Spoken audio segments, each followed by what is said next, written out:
I thought I could make a difference here in making our community, our great country, and the world a better place for generations to come.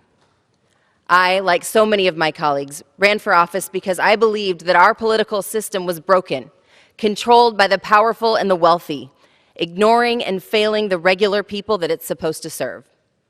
I came here to give a voice to the unheard in the halls of power.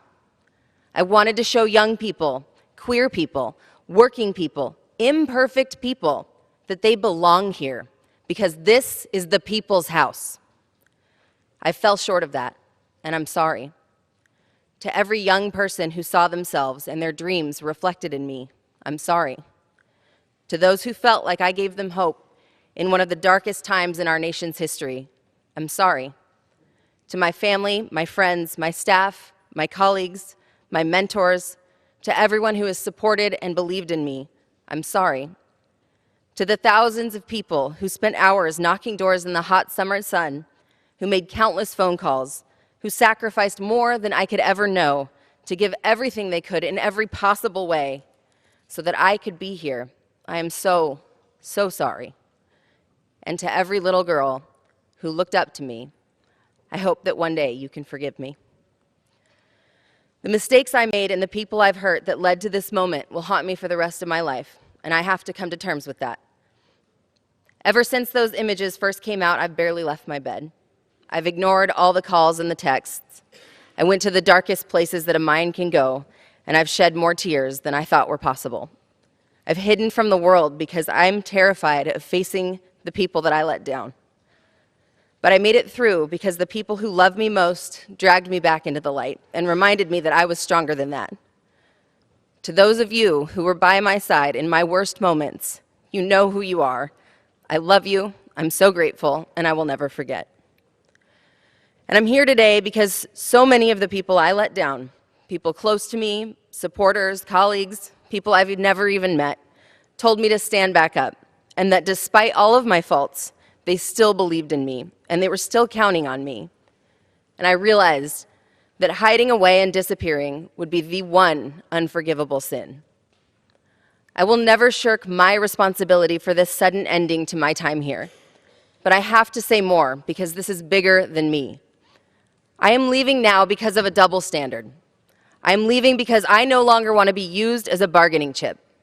I'm leaving because I didn't want to be peddled by papers and blogs and websites used by shameless operatives for the dirtiest gutter politics that I've ever seen, and the right-wing media to drive clicks and expand their audience by distributing intimate photos of me taken without my knowledge, let alone my consent, for the sexual entertainment of millions.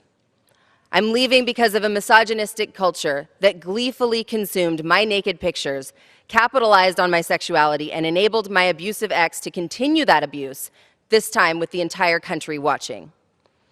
I am leaving because of the thousands of vile, threatening emails, calls, and texts that made me fear for my life and the lives of the people that I care about.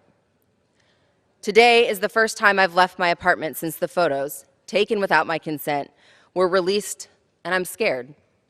I'm leaving because for the sake of my community, my staff, my family, and myself, I can't allow this to continue. Because I've been told that people were angry when I stood strong after the first article was posted, and that they had hundreds more photos and text messages that they would release bit by bit until they broke me down to nothing, while they used my faults and my past to distract from the things that matter most. I'm leaving because there is only one investigation that deserves the attention of this country, and that's the one that we voted on today. Today, I ask you all to stand with me and commit to creating a future where this no longer happens to women and girls. Yes, I'm stepping down, but I refuse to let this experience scare off other women who dare to take risks, who dare to step into this light, who dare to be powerful. It might feel like they won in the short term, but they can't in the long term. We cannot let them. The way to overcome this setback is for women to keep showing up, to keep running for office, to keep stepping up as leaders, because the more we show up, the less power they have. I'm leaving, but we have men who have been credibly accused of intentional acts of sexual violence and remain in boardrooms, on the Supreme Court, in this very body, and worst of all, in the Oval Office.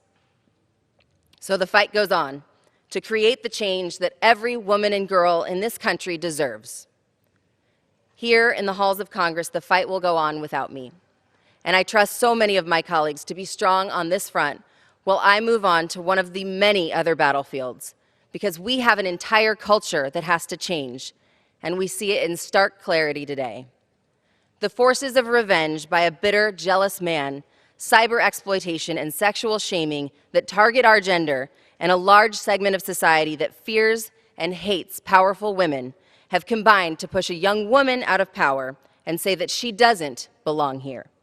Yet a man who brags about his sexual predation, who's had dozens of women come forward to accuse him of sexual assault, who pushes policies that are uniquely harmful to women, and who has filled the courts with judges who proudly rule to deprive women of the most fundamental right to control their own bodies, sits in the highest office of the land.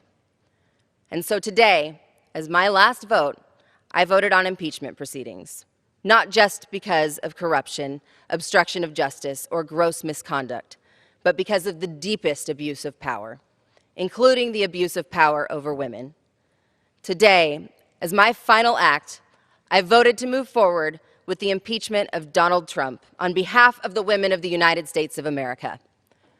We will not stand down. We will not be broken. We will not be silenced. We will rise, and we will make tomorrow better than today. Thank you, and I yield the balance of my time for now, but not forever.